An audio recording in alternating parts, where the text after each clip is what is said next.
Собрать такой камин можно из мебельных щитов, вот таких вытянутых полосок ДСП.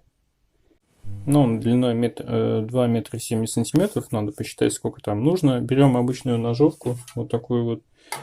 Я отмеряю, отчерчиваю, представляю ровно там какой-то брусок и по нему отпиливаю. Возможно, у вас есть более лучший метод, чтобы как распилить.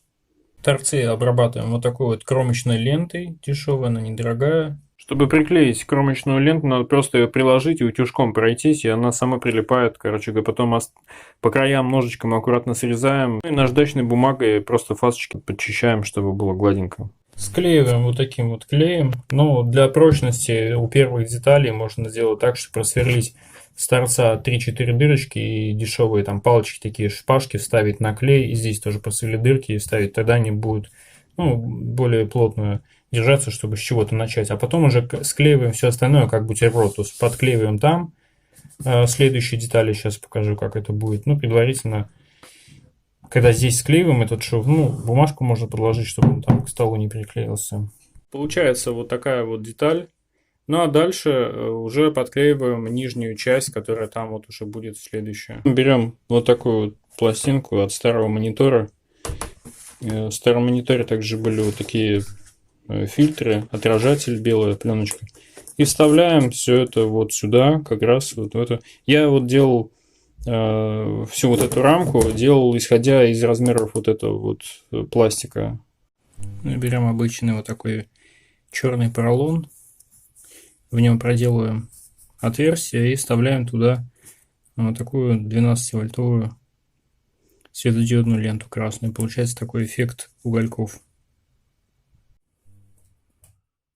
Для подсветки можно использовать вот такой вот блок питания 12 вольт. Ну и для того, чтобы создать эффект мерцания огня, можно взять, купить в фикс-прайсе вот такие вот свечки. Тоже они недорогие. В 2022 году они стоили 100 рублей, набор из 3 штук. Вот они так устроены внутри. Стоит светодиод. И на 3 вольта здесь стоит батарейка. Таким образом, вот они мерцают, работают вот так.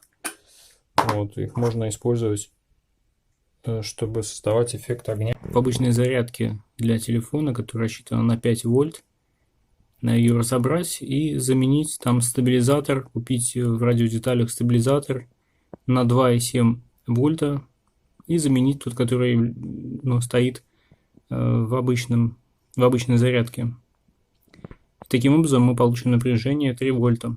Оно будет соответствовать нашим лампочкам, которые создают эффект огня. Ставим вот такую пластиковую панель ПВХ.